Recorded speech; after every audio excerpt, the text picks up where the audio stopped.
بسم اللہ الرحمن الرحیم۔ السلام علیکم۔ آج ایک دن میں حکومت کی انتقامی کارروائیوں کو 3 بڑے دھچکے لگے ہیں۔ فواد چودھری کی اگلے 48 سے 72 گھنٹے کے اندر رہائی متوقع ہے۔ عدالت نے آج بڑا فیصلہ سنا دیا ہے۔ 90 دن کے اندر الیکشن لاہور ہائی کورٹ کے اندر آج بڑی پیش رفت سامنے آئی ہے۔ پشاور دھماکے کے بعد غریدہ فاروقی نے آج بڑی شرمناک حرکت کی ہے، جس کی وجہ سے عوام نے ان کو آڑے ہاتھوں لیا ہے۔ الیکشن کو ملتوی کرنے کی کوششوں کا آغاز بھی ہو چکا ہے اور باقاعدہ ایک مہم کی صورت کے اندر عوام کو اس حوالے سے موٹیویٹ کیا جا رہا ہے۔ اسی سے ہم آج کی ویڈیو کا آغاز کرنے جا رہے ہیں اور میں امید کروں گا کہ آپ سماعت کریں گے اور اپنے قیمتی فیڈ بیک سے ضرور آگاہ کریں گے۔ اس وقت عمران خان کی مقبولیت کو دیکھتے ہوئے آپ کو علم ہے کہ حکومت مسلسل الیکشن سے بھاگ رہی ہے اور جن حلقوں کے استعفے منظور کیے گئے وہاں پر پی ٹی آئی نے ایک مرتبہ پھر تمام سیٹوں سے عمران خان کو الیکشن لڑوانے کا اعلان کیا ہے اور اس پر فضل الرحمان نے باقاعدہ اس کی پی ڈی ایم کے سربراہ کے طور پر اناؤنس کیا ہے کہ ان حلقوں کے اندر پی ڈی ایم الیکشن نہیں لڑے گی، لیکن دوسری طرف پیپلز پارٹی کو کنونس کرنے میں پی ڈی ایم ناکام رہی ہے۔ پیپلز پارٹی اور ایم کیو ایم ان نشستوں پر اپنے امیدواروں کو کھڑا کرے گی اور اس پورے معاملے کے اندر آج پشاور کے اندر جس طرح کا حادثہ رونما ہوا، خودکش دھماکہ ہوا اور اس کے بعد ہم نے دیکھا کہ 30 سے زائد لوگ ان کی شہادتیں ہوئی ہیں اور 100 سے تجاوز کر گئی ہے تعداد زخمیوں کی۔ اس وقت وزیر اعظم شہباز شریف اور army chief general Asim Munir وہ پشاور کے اندر موجود ہیں، اجلاس کیے جا رہے ہیں، لیکن جب مراد سعید اور باقی لوگ بلکہ منظور پشتین اور پی ٹی ایم کے لوگ وہ کہہ رہے تھے کہ یہاں دہشت گرد انٹر ہو گئے ہیں، تو وہاں بڑے بڑے حکومتی جو ذمہ داران ہیں وہ اس کو ڈینائی کر رہے تھے اور تردید کی جا رہی تھی کہ نہیں، کوئی نہیں ہے ایسی بات، بلکہ ان کو جھوٹا قرار دیا گیا۔ لیکن جس طرح اب ٹی ٹی پی نے اس کی ذمہ داری قبول کی ہے، یقینی طور پر یہ ایک اور بڑا دھچکا ہے حکومتی کوششوں کو۔ تو پشاور کے اندر یہ دھماکہ ہوتا ہے، لیکن اس کے ساتھ ہی جو ہے وہ سرکاری ایک صحافی ہیں غریدہ فاروقی، انہوں نے ایک ایسا ٹویٹ کیا ہے جس نے تقویت پہنچائی ہے کہ حکومت شاید اس دہشت گردی کی آڑ کے اندر الیکشن کو ملتوی کروانا چاہتی ہے۔ اس سے پہلے آدم ندیر تارڑ انہوں نے ایک سٹیٹمنٹ جاری کی اور بتایا کہ الیکشن شاید وقت پر نہ ہوں۔ ماضی کے اندر بھی اس طرح کے نظائر موجود ہے، جب محترمہ بینظیر بھٹو کا مرڈر ہوا اس دوران بھی الیکشن جو ہے وہ چند ہفتوں کے لیے ملتوی ہوئے تھے، ڈیلے ہو گئے تھے۔ اسی طریقے سے ایک مرتبہ سیلاب آیا، اس وقت بھی ڈیلے ہوئے، تو آئین کے اندر یہ گنجائش موجود ہے۔ لیکن اس کے ساتھ ہی جب یہ واقعہ رونما ہوا تو غریدہ فاروقی نے ٹویٹ کیا کہ پشاور سے افسوسناک خبر، اللہ خیر کرے، کے پی میں امن و امان کی صورتحال گزشتہ چند مہینوں سے مخدوش ہے۔ انہی خدشات کے باعث خدا نخواستہ الیکشن تاخیر کا شکار بھی ہونے کے امکانات موجود ہیں۔ اب اس پر جب انہوں نے ٹویٹ کیا اور اس خاص موقع پر ابھی تو غسل بھی نہیں دیا گیا جو وہاں پر شہداء ہیں، ابھی ان کی تدفین نہیں ہوئی، تو اس سے انہوں نے خود ایک ایسا تاثر دیا کہ جیسے پاکستان کے مقتدر ادارے اور حکومت جو ہے وہ خدا نخواستہ اس طرح کے واقعات کروا رہے ہیں اور اب الیکشن کو جو ہے وہ تاخیر کا شکار کرنے کے لیے یہ سارے حربے آزمائے جا رہے ہیں۔ تو بذات خود ایک سرکاری جو مبینہ صحافی ہیں ان کی طرف سے اس طرح کا ٹویٹ آنا یقیناً یہ قابل مذمت عمل ہے، لیکن بہرحال یہ خاتون چونکہ بہت اچھلتی کودتی ہیں اور یہ ہمیشہ کبھی بھی یہ پیچھے نہیں ہٹتی، یہ جلدی خبر دینے کی آڑ کے اندر کچھ اس طرح کی حرکتیں اکثر کرتی رہتی ہیں۔ اب حکومت جو ہے الیکشن کو ڈیلے کرنے کی کوششوں کے اندر مشغول ہے، لیکن لاہور ہائی کورٹ کے اندر آج ایک عام درخواست کی سماعت ہوئی ہے۔ یہ درخواست تحریک انصاف کی طرف سے دی گئی ہے اور جس کے اندر جو ہے وہ استدعا کی گئی ہے کہ 90 یوم کے اندر یہ الیکشن ہونے چاہیے، لیکن گورنر پنجاب نے ابھی تک اس حوالے سے کوئی اناؤنسمنٹ نہیں کی۔ یہ جو درخواست ہے اس پر بیرسٹر علی ظفر نے دلائل دیے ہیں اور اس دوران اسد عمر، سبطین خان جو سپیکر ہیں پنجاب اسمبلی کے، میاں اسلم اقبال، شبلی فراد، علی سائی وہ بھی کمرہ عدالت کے اندر موجود تھے۔ تو جو دلائل دیے گئے بیرسٹر علی ظفر کی طرف سے، انہوں نے بتایا کہ 90 روز کے اندر الیکشن ہونے ہوتے ہیں، جب اسمبلی تحلیل ہوتی ہے، جبکہ گورنر پنجاب نے تاحال الیکشن کی تاریخ کا اعلان نہیں کیا۔ عدالت گورنر کو الیکشن کی تاریخ کا اعلان کرنے کی ہدایت جاری کرے۔ جسٹس جواد حسن انہوں نے ریمارکس دیے کہ میں اس بات پر متفق ہوں کہ 90 روز میں الیکشن ہونے چاہیے۔ سوال یہ ہے کہ الیکشن کی تاریخ کا اعلان کون کر رہے ہیں؟ آپ سب سے پہلے الیکشن کمیشن کو فریق بنائیں۔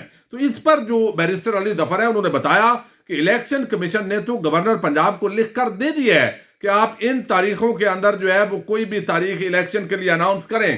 اس کے باوجود جو گورنر پنجاب ہیں وہ تاریخ نہیں دے رہے۔ اس پر الیکشن کمیشن بھی ہمارے ساتھ کھڑا ہے، ہمارا ایک موقف ہے۔ جسٹس جواد حسن نے کہا کہ 90 دن میں الیکشن کرانے ہیں، کس نے کرانے ہیں یہ ہم ڈھونڈ لیں گے، ہم جمہوریت کے لیے جدوجہد کریں گے۔ تو یہ ایک اچھا انہوں نے ریمارکس دیے ہیں۔ گورنر پنجاب کے وکیل کی جانب سے کہا گیا کہ میری تیاری نہیں ہے، تو یہ 3 فروری تک سماعت جو ہے وہ ملتوی کر دی گئی ہے، لیکن بتایا گیا کہ آپ کو ٹائم بھی دیا گیا تھا، لیکن اس کے باوجود جو ہے وہ آپ نے جو ہے وہ تیاری نہیں کی، لیکن تیاری کر کے آئیے گا 3 فروری کو۔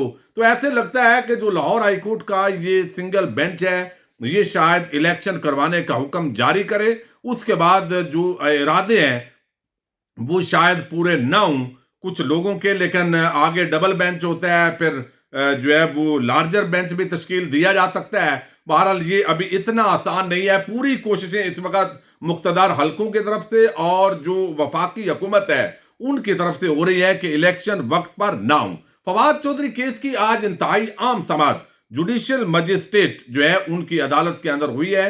اسلام آباد میں پہلے کپڑا ڈال کر لاتے تھے، آج یہ حرکت تو نہیں کی گئی، لیکن بہرحال حکومتی کوششوں کو ایک بڑا دھچکا لگا ہے۔ کل کو جب یہ حکومت نہیں رہے گی تو یہ سارا ملبہ بھی جنرل عاصم منیر اور اسٹیبلشمنٹ پر ضرور ڈالیں گے، لیکن آج جو ہے ان کو یہ یا تو ذمہ داری لینی چاہیے یا آج ہی ملبہ اسٹیبلشمنٹ پر ڈالنا چاہیے، جو مسلسل اس وقت انتقامی کارروائیاں ہو رہی ہیں۔ 3 آج جو ہے وہ بڑے حکومت کو دھچکے لگے ہیں۔ ایک تو آپ کو علم ہے محمد بن زید ان نہان وہ پاکستان کے اندر موجود تھے، لیکن موسم بھی بعد ازاں ٹھیک ہو گیا تھا، لیکن اس کے باوجود وہ اسلام آباد میں نہیں آئے، اور اناؤنس ایسی توقع کی جا رہی تھی کہ شاید کوئی پاکستان کے لیے وہ امداد کا اعلان کریں، لیکن ایسا نہیں ہو سکا۔ پھر ہم نے دیکھا شیخ رشید کی جو لال حویلی ہے اس کو سیل کیا گیا، رات گئے جس طرح کا ایک ماحول بنایا گیا اور شیخ رشید وہاں پر بیڈ لگانے لگے سامنے، لیکن اس دوران وہ چونکہ Lahore high court Rawalpindi bench پہنچے تو ان کو بھی وہاں سے ریلیف ملا، اور فوری طور پر Lahore high court Rawalpindi bench نے حکم دیا کہ لال حویلی کو ڈی سیل کر دیا جائے۔ چونکہ ابھی اپیلیں چل رہی ہیں تو حکومت کو یہ اختیار نہیں ہے، تو شیخ رشید کے خلاف بھی یہ اقدام جو ہے وہ ایک مرتبہ پھر ناکام ہوا ہے۔